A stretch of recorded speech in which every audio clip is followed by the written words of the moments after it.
सारे भक्तों को मेरा प्रणाम। मैं अपने इस चैनल के माध्यम से आप लोगों के सामने कुछ स्पिरिचुअल इन्फॉर्मेशन और कुछ स्पिरिचुअल कहानियाँ भी लेके आती हूँ। लेकिन आज से मैं आप लोगों के सामने मेरी कुछ अनुभूतियाँ शेयर करना चाहती हूँ। और ये अनुभूति की कहानी है शिरडी के साईं बाबा से जुड़े हुए अनुभूतियाँ।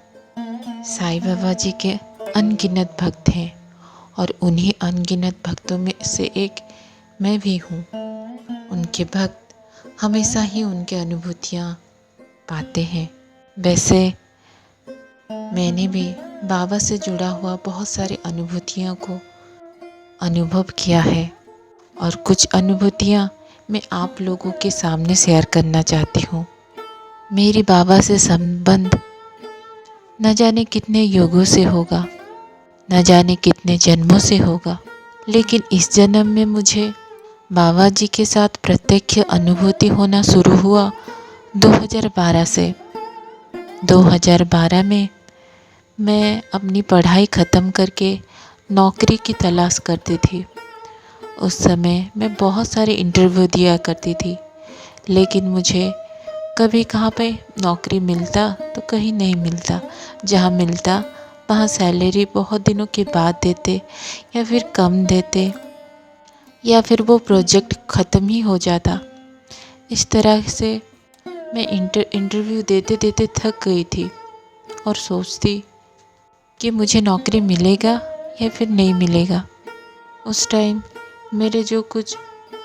मेरे निकट के फ्रेंड थे, वो लोग भी मुझे कमेंट किया करते थे कि तुझे और नौकरी नहीं मिलेगी, तू घर चली जा। उससे मैं और भी ज़्यादा निराश हो जाती थी। तब मैं हॉस्टल में रहा करती थी। उस टाइम मेरे साथ एक दोस्त भी रहा करती थी। वो बोली कि दीदी चलो ना, यहाँ पास में एक साईं बाबा का मंदिर है, चलो घूम के आएंगे, थोड़ा अच्छा लगेगा। तो मैं भी उसके साथ चली गई। वो दिन पहली बार था जब मैं साईं बाबा का मंदिर गई थी और उस दिन गुरुवार का दिन था। मैं वहाँ गई, वहाँ देखी मैं बाबा का इवनिंग आरती चल रहा था। बहुत सारे लोग थे, प्रसाद बंट रहा था, बाबा का पालकी की यात्रा हो रहा था और मैं तब बाबा का मूर्ति को निहारी। मैं जब पहली बार बाबा जी को मूर्ति को देखी तो मुझे एक अद्भुत सा सुकून और अद्भुत सा आनंद का महसूस हुआ, जो मुझे उससे पहले कभी नहीं हुआ था। ऐसा लगा जैसे मैं किसी अपने के पास आई हूँ। इतना सुकून और इतना शांति, इतना खुशी मुझे पहले कभी नहीं महसूस हुआ था। वहाँ के भक्त बाबा को प्रणाम करते, ओम जय साईनाथाय नमः का जय जयकार करते, ये सब देख के मुझे बहुत खुशी मिलता था। फिर हम दोनों ने प्रसाद पाए और फिर अपने हॉस्टल को लौट आए। उसके बाद से मुझे हर गुरुवार को वो मंदिर जाने को मन होता और मैं हर गुरुवार अकेले ही वहाँ चली जाती और घंटों बैठती बाबा के सामने और उनको निहारती, उनको देखती रहती। ना किस बात का चिंता करती, ना फिक्र करती। ऐसा लगता कि मुझे अब कोई फ़िक्र करने की ज़रूरत नहीं है, क्योंकि मेरे फ़िक्र करने वाले तो मेरे बाबा हैं। फिर उन दिनों मेरे भाई मेरे पास मिलने मेरे हॉस्टल आए थे। उनके साथ हम दोनों ने मिलके चलो शिरडी साईं बाबा के मंदिर जाएं बोले, और पास में जो मंदिर में जाती थी मेरे भाई को भी वहाँ पे लेकर गई। दोनों मिलके गए और वहाँ बातें करने लगे। मैं भैया से बोली कि मुझे नौकरी मिलेगा या नहीं। मेरे भाई बोले क्यों नहीं मिलेगा, भगवान का आशीर्वाद हो तो ज़रूर नौकरी मिलेगा। फिर हम जब बाबा के पास प्रणाम करने गए और उनके चरण पादुका में प्रणाम कर रहे थे अपना सर रख के, तब बाबा के आशीर्वाद मुद्रा में रखा हुआ हाथ में एक गेंदे का फूल रखा हुआ था। जब हम माथा नीचे करके प्रणाम कर रहे थे तो मेरे सर के ऊपर अचानक से बाबा का वो फूल आकर गिरा और उस टाइम आसपास कोई भक्त नहीं थे। सिर्फ हम दोनों ही थे। और तब मैं बाबा को निहारी तो मुझे ऐसा महसूस हुआ कि बाबा हल्के से मुस्कुरा रहे हैं और बोल रहे हैं, तुझे नौकरी ज़रूर मिलेगी, तो क्यों चिंता कर रही है। और उस दिन मुझे बहुत खुशी महसूस हुआ। उसके बाद मैंने साईं बाबा का 5 गुरुवार व्रत रखने का फैसला किया और मैंने 5 गुरुवार का व्रत रखा। उसी बीच एक एडवर्टाइजमेंट पेपर में आया कि गवर्नमेंट नौकरी निकला है HIV डिपार्टमेंट में, जिसके बारे में मुझे मेरे पापा ने बोले।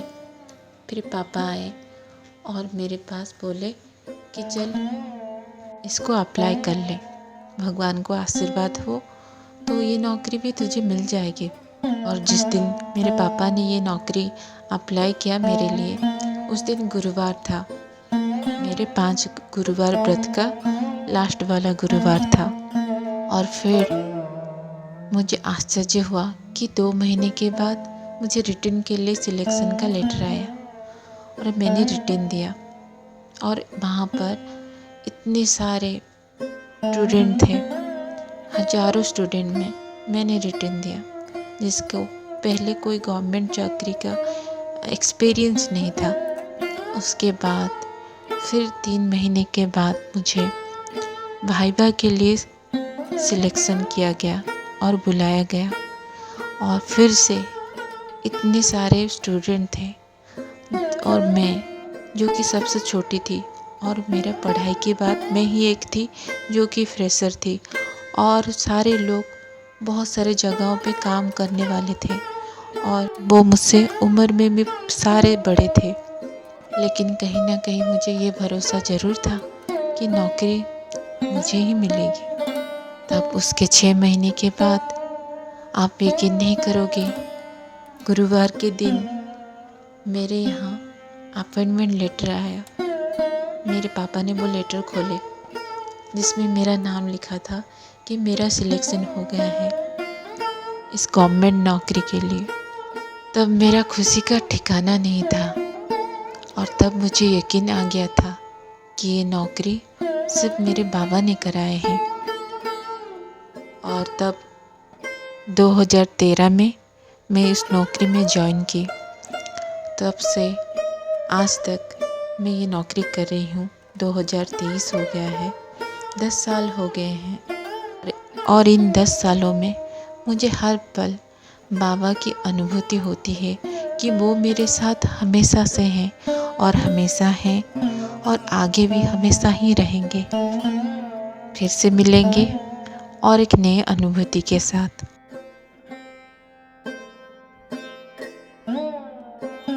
मेरी ये अनुभूति अगर आप लोगों को अच्छा लगा हो तो मुझे कमेंट करके ज़रूर बोलिए।